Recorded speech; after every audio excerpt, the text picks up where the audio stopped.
everyone, welcome to SCARE. Thank you for joining us today for our quarterly training series. I'm Taylor, I'm the Youth Programs Coordinator here at SCARE, and I work directly with our youth tutoring services. Today we are jumping into the second part of our Elevate training series. So there's going to be a handful of topics that we go over today, but many of them will be focused on the idea of building habits. So, as I said, this is the second part in our 4-part series. You may have known it as momentum before if you've been around for a while. Now we have shifted over to the theme of elevate, so we'll get into that a little more too. So as I mentioned, if you've been attending these trainings for a while, they used to be called momentum and they focused largely on career skills. And so there's definitely going to be a lot of that still. But the idea now is that if you have the basis of skills from our previous trainings, now we want to take those skills and elevate them to the next level. So we want to elevate our professional skills as well as our personal skills. And to do all that, eventually it will elevate your future and lead you towards the future that you want. So to start off, the definition of elevate is to raise up or lift up in location or quality. Like I said, you may already have a basis of skills. So now we want to take those skills and basically kick it up a notch to take them to the next level. So I really enjoyed this quote on the theme of elevate. The best way to predict the future is to create it. Your actions will elevate you to the future you envision. And so I really enjoy this. I know we all have a lot going on, but every time that we take these steps and take action to do better, improve, to learn more, we really are creating our future the way we want it to be. And like I said, our previous momentum trainings focused heavily on the career and professional side. We do want to incorporate more also the personal side and personal skills in this case, just to maintain that work-life balance, right? So it's really important to manage both your personal and professional life, because as you've probably experienced and know, our experiences, emotions, and responsibilities from one sphere often directly impact the other. If I'm not managing my personal life very well, maybe there's a lot going on, it will impact my professional life and my work life. It might make it so it's harder for me to work. It might just make me not work very well. And even vice versa, the other way around. If my professional life at work is not going well, or I'm not able to manage it well, then it might affect my personal life. Maybe I don't have enough time with my family because I'm not managing my professional life well, or I'm more stressed in my personal life because of the stress from my professional life. So they are very intertwined. So it's really important for us to find the balance and to pay attention to both of those and really, just really manage both sides of our personal and professional life. So our last training, it was the first in our Elevate series. So if you have not viewed it already, or if you have not viewed any of our momentum trainings, I highly recommend you do so. They are all available on our YouTube channel. So you can go to SCARE's YouTube channel to find our previous trainings. But they all have some really great information. And I highly recommend going back and taking a look at those. So in our last Elevate training, we went over some topics such as a growth mindset versus a fixed mindset, right? So instead of thinking that we're not able to do better or that we can't do better, it's the idea that we're able to grow. So we can make mistakes and know that it's not a failure. It's more of a lesson where you can always do better. We also went over some tips for how to work more towards a growth mindset and get out of a fixed mindset. We went over mapping our ideal lives. So trying to understand what's important to us, what we want to work towards, and using that to also set goals. So I know we've done a lot around setting goals for our previous trainings. And so we don't ever want to set and forget goals, right? It doesn't do us any good if we set a goal and then never think about it ever again. So just getting into the habit of revisiting them, seeing if we've made any progress towards them, and also just breaking down our goals to be able to reach them. And lastly, we went over how to give constructive feedback and set some techniques for that, both in your personal and professional life, because that is something that can be really difficult. So just trying to find our own ways to give that constructive feedback. Now the fun stuff, today's topics. We will be going over the importance of building habits, and we'll also touch on some techniques for building habits. So one of them is habit stacking, and we'll go over some others as well. We will go over some free online resources for learning more, and just, there's a whole world of resources and education that we might not even know about. So I want to make sure that you guys are aware of some of them. And lastly, we'll go over self-compassion.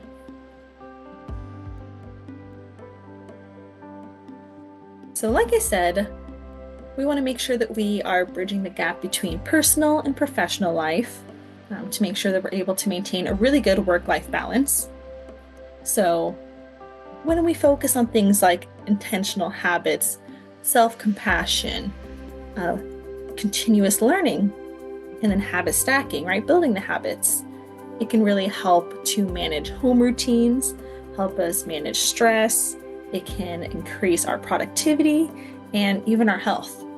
So these are all intertwined, whether we realize it or not sometimes. So the first part we're going to dive into is really just habits, right? So trying to decide what habits fit with your future. So when you're thinking of a habit, you want something that's realistic for you and something that aligns with what you want for your future, what you want for yourself, and like what fits with your values. So these habits could be geared towards anything from health to family, friends, work, creativity, really anything else. But I just want you to take some time to think about some habits that maybe you've already been thinking about it. Right? Some habits that you want to build and start up, or if there's any that you want to add on to it. So there's no exact science for building habits, but there's this general 21-90 rule. And it's basically that it takes about 21 days to build a habit, right? It's something that when you first start it up, you have to really consciously think about it every single day and try to make sure you're doing the habit. And then you do that for a while, it starts to become a little easier and a little more routine. And then typically by around 90 days, that's when it becomes more of a permanent lifestyle change. So then it becomes less work for you to have to think about it, right? It feels a little more natural at that point. So it can be hard to build habits, but just remember this rule and just be kind to yourself throughout the process. So one of the techniques we're going to go over is habit stacking. And so habit stacking is when you use your existing habits that you already do and you stack your new habit that you want to start on top of it. So here are just some quick examples. But let's say I want to be a little more mindful of stretching. So maybe I know that I brew coffee every morning, right? That's for me like a non-negotiable. I'm always making coffee. And maybe if I want to stack a habit on top of that, it could be stretching during the few minutes that it's brewing. So it's a small habit change, but it gives me an exact time to do it and builds on something that I already do. And same thing, maybe while I'm drinking the coffee, I just make a to-do list for the day. And these obviously can look different depending on your routine and your goals and what habits that you want to build. These are just some examples. Maybe if you want to practice more gratitude while you're in the shower, you can name off 10 things that you're grateful for. Or if you are trying to learn more, get more into reading while you're driving or taking the bus, you could listen to an audiobook, or if you're on the bus, read a book. Don't read a book while you're driving. And now if you're, let's say, going to bed, but you want to be a little more mindful, practice some meditation, try to get into that, you can put on a 5 or 10-minute meditation while just right when you're going to bed. And so when we stack these habits, it definitely makes it more sustainable, and it helps us to almost like associate the new habit with something that we're doing. So when I'm making the coffee, if I'm really mindful about it, I'm making the coffee, I might think, ooh, now's a good time to stretch. And then the more you do it, the more routine it becomes. And so now this is what it might look like for a few examples for if you want to involve the kids in it, or even, if you have a busy work schedule, right? So if you want to spend more time or try to get in the habit of checking in with your kids a little more, it could be just during breakfast. Maybe it's a time you're already together, sitting at the table, and you can ask your kids what they're excited about for the day. If you've got a busy day throughout, work or, running around trying to take care of the kids, maybe during a lunch break, you could just take a quick 5-minute walk. And then habit stacking for your kids also can look like having them do one chore before they play video games, right? Because they might be playing video games every single day. So just stacking up something on top of that for them. And if you're putting them to bed, maybe you just spend a few minutes stretching together. So with habit stacking is a great method to start, but sometimes there's going to be habits that we want to start that don't automatically or easily stack with other ones, right? It's not always going to be as easy as stretching for a few minutes while my coffee's brewing, or making a to-do list while I drink coffee, right? Because those are really quick habits. But let's say I would love to, get into the habit of exercising a few times a week. Then I want to be specific, and I want to name when and where I'm going to do this habit. Because it is no good if I say, well, I want to exercise more, but then I don't plan it out. So for example, if I wanted to be a little more specific, well, I'm going to say on Tuesdays and Thursdays after work, I will go to the gym for 30 minutes. Right, so, sorry, the font's a little small, but you get the idea. So I have the days that I'm planning it, and almost like a habit stack, it's after work, right, that I'm going to the gym. I have the amount of time that I'm going to go. And so you can do that with other habits as well, just planning what works for you and trying to figure out the time and place that you're going to do it.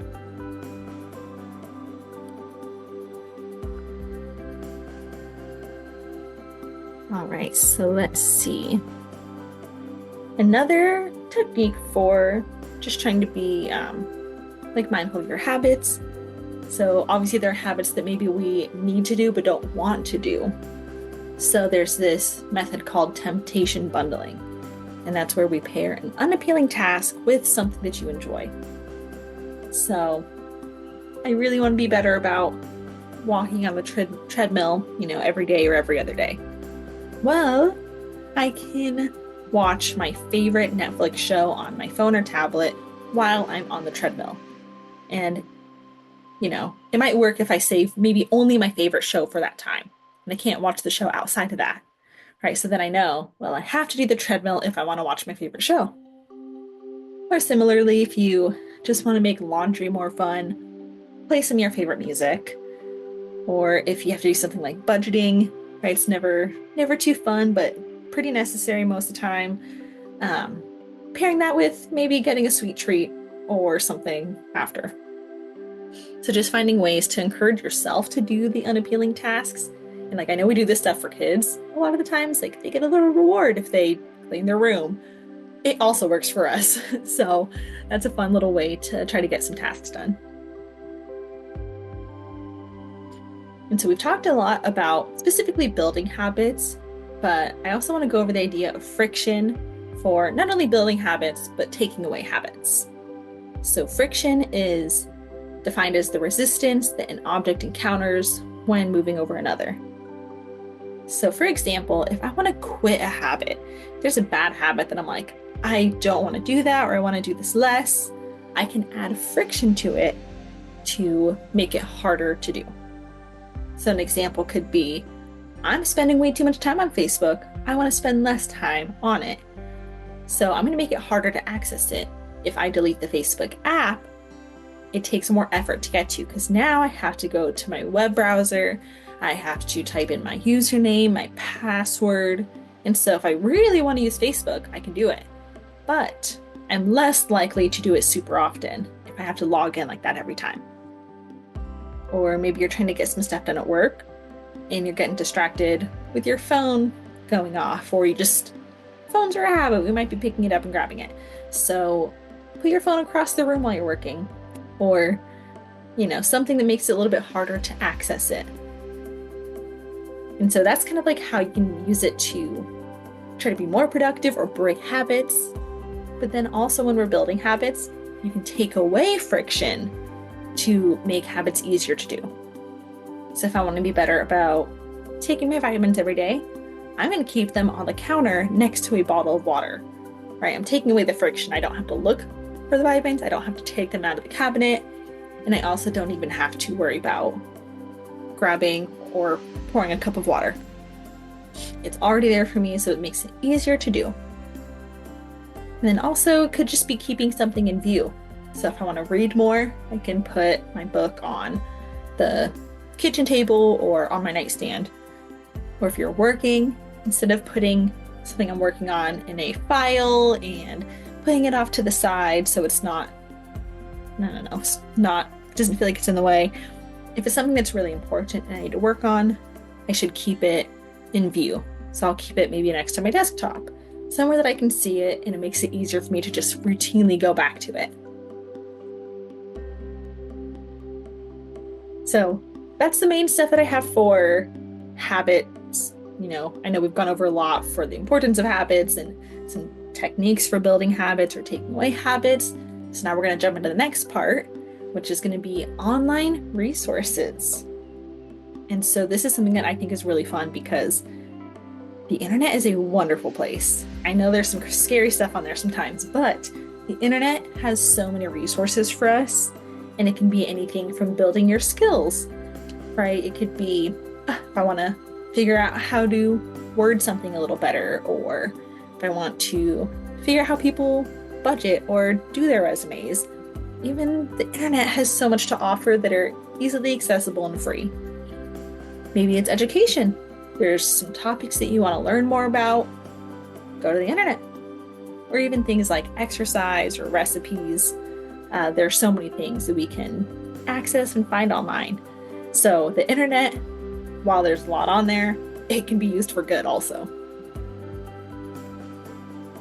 So we're going to go over just some easy resources. And so we're going to focus on some that are more education-based, but there are so many resources for just about any topic that you want for any interest. It could be crafting, cooking, it could be communication skills, whatever your heart desires.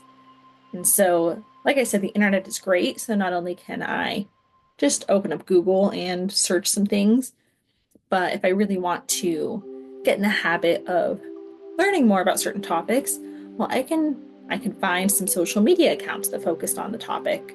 I can look up some YouTube videos, or even just see what kind of free apps are out there. Like I said, we're going to be focusing more on the educational side of what the internet has to offer. So I have a few resources for you guys to check out today. And I'll quickly go over these first two, and then I'll pull up my browser so you guys can see firsthand what it looks like. But these are a couple of great websites for education and free courses. So there's Coursera, and they have so many topics, such as topics related to business, technology, language learning, health, personal development, computer science, and so much more. I just wanted to include some examples. but we'll go through it and you can even see what other stuff they have on there. But also Khan Academy. So Khan Academy has a lot of stuff for core school subjects, especially for like K through 12 youth. But they have so much more than that, right? Even if you want to brush up on math skills or some English skills, it's a great website for that.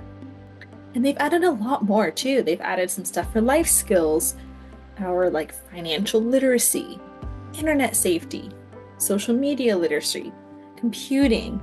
And again, there's so much more than that, but the list goes on and on. So it has some really useful topics. And I find that it's really good also, let's say you want to get more involved in your child's education.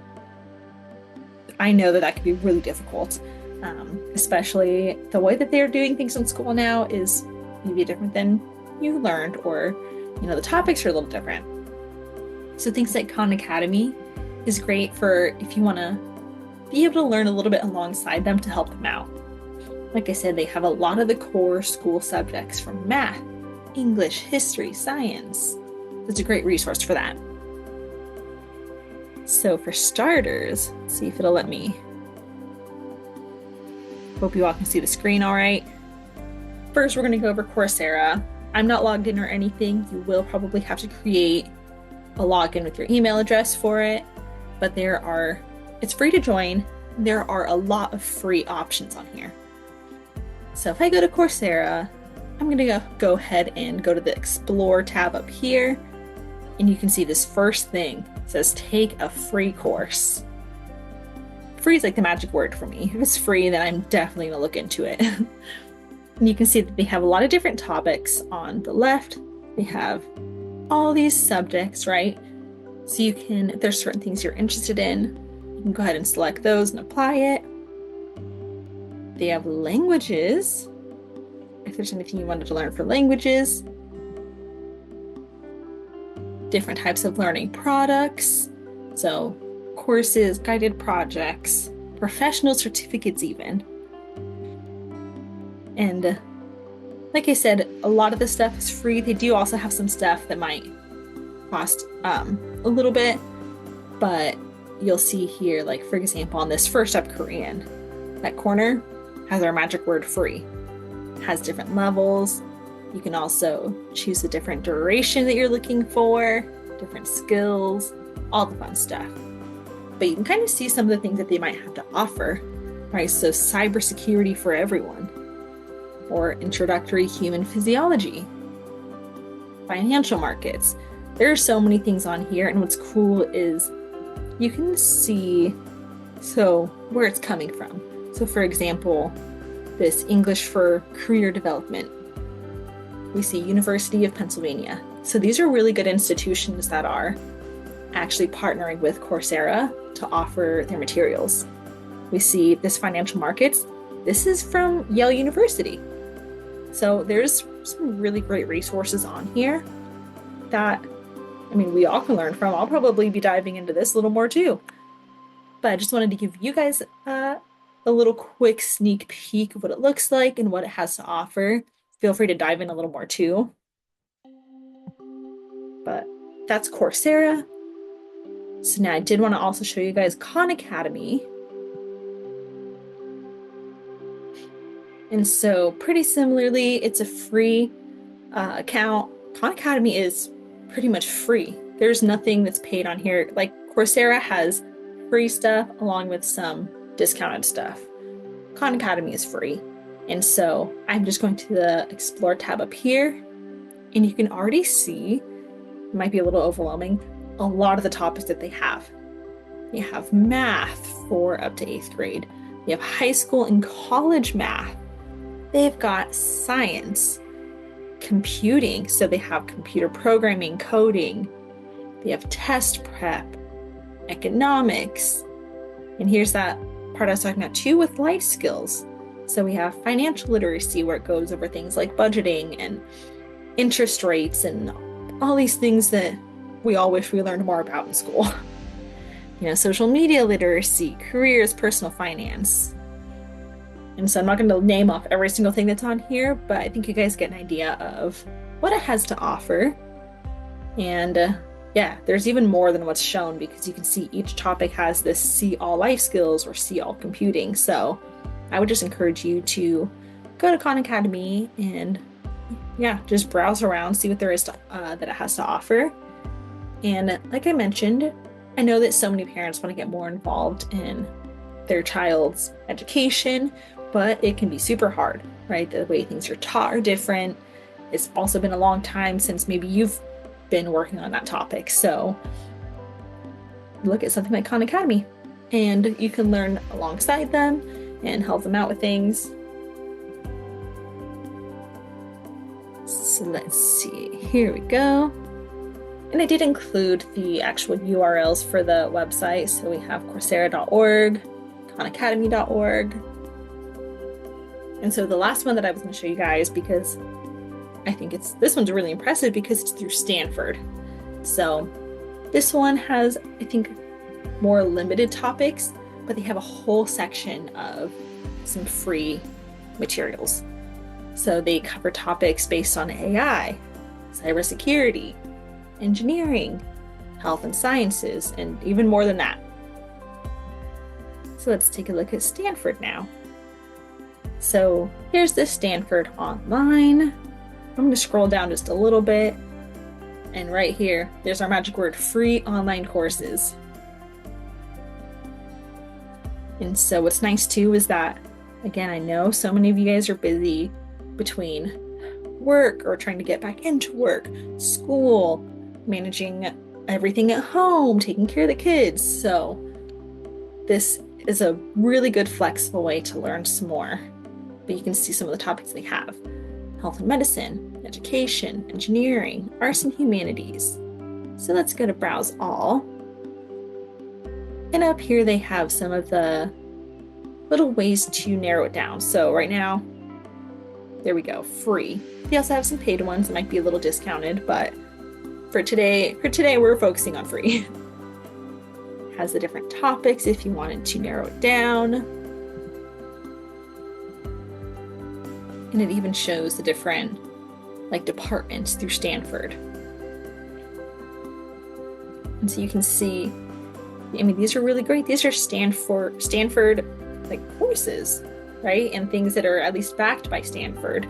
So these are really reliable, have great information, and there's so many specific things to choose from. And so again, I highly recommend that you go ahead and check it out for yourself if there's anything that you're interested in learning, and just click around to see what they have to offer.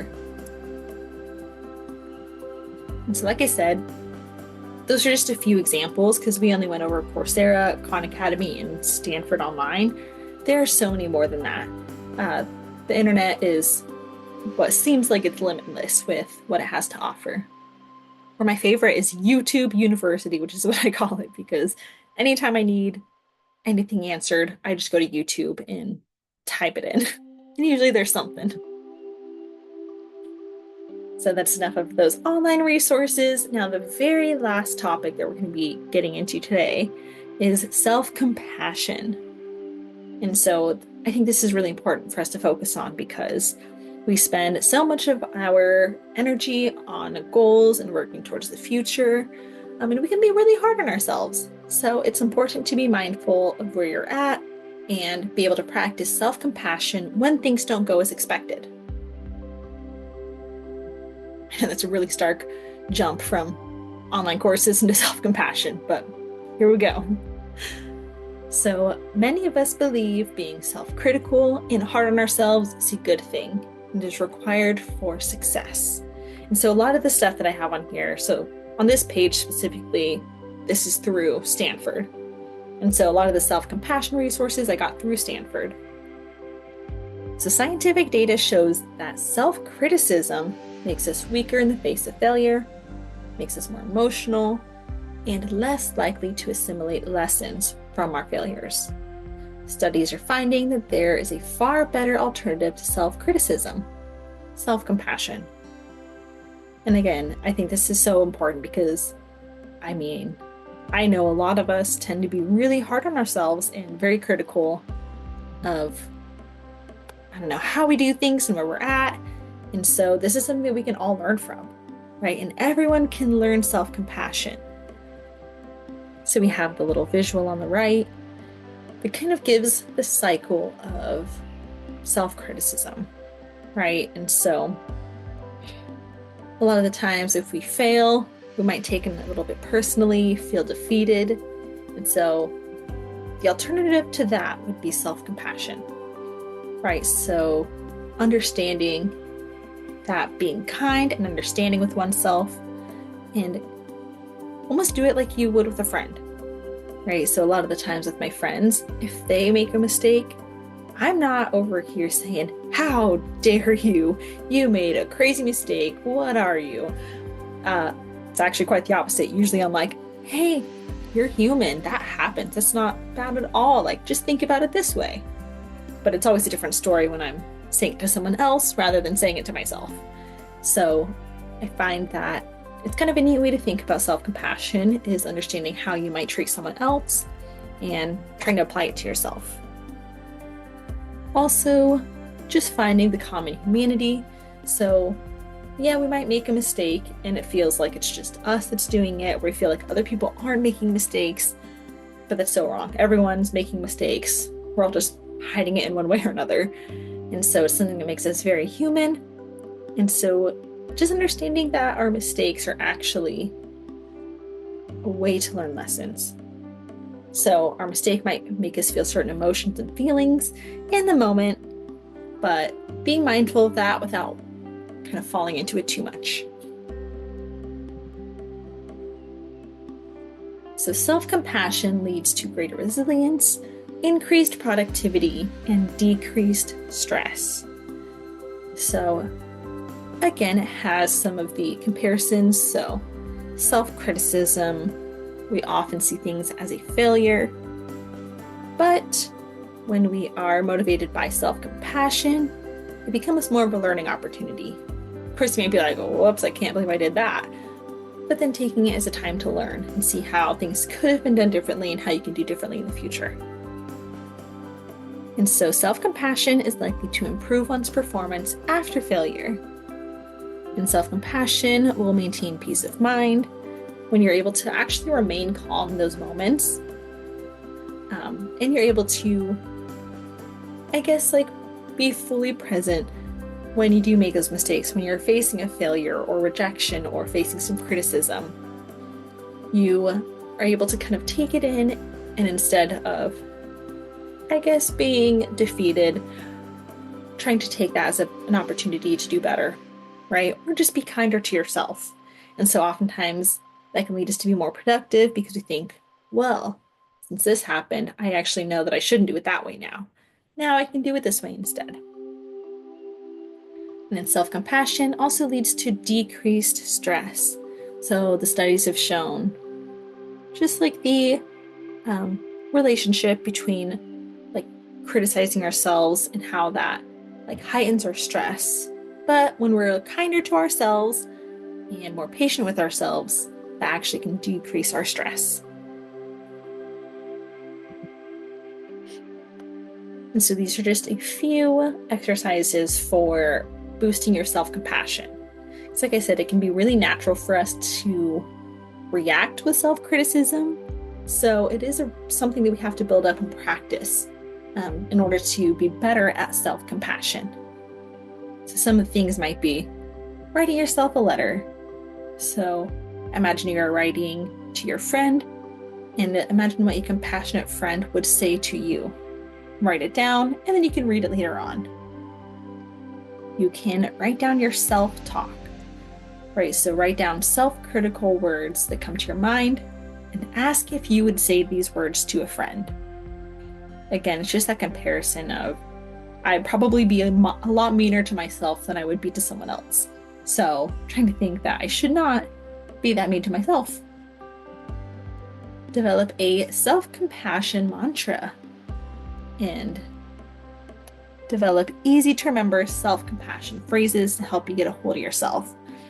So it might just be like a little phrase that you repeat whenever you start to get stressed, or you can feel that like criticism building up, right? Like, whew, deep breaths, we're all good. It could be any little phrase that you feel kind of like brings you back into the moment. And also meditation, right? So meditation is a good time for us to be aware of our critical thoughts, but also kind of like relax through them, spend some time reflecting on them, and kind of helping work towards that peace of mind. So on the left, we have a few phrases for how we can maybe reframe some self-criticism into something that's more self-compassionate. So it might be like, I messed up, but it was a stressful time and I was doing the best that I could at that moment. Right? So it's acknowledging that, yes, maybe there was a mistake or something, but acknowledging the human part. Right? It was a stressful time and I was doing the best that I could at that time. Another one could be, I'm not where I thought I would be by now, but I have made so much progress compared to where I was before. And lastly, I don't feel like I can do this. It's normal to feel overwhelmed sometimes, and I can try to take things one step at a time. Right, so just finding phrases and learning ways to try to talk yourself down to make yourself, be kind to yourself.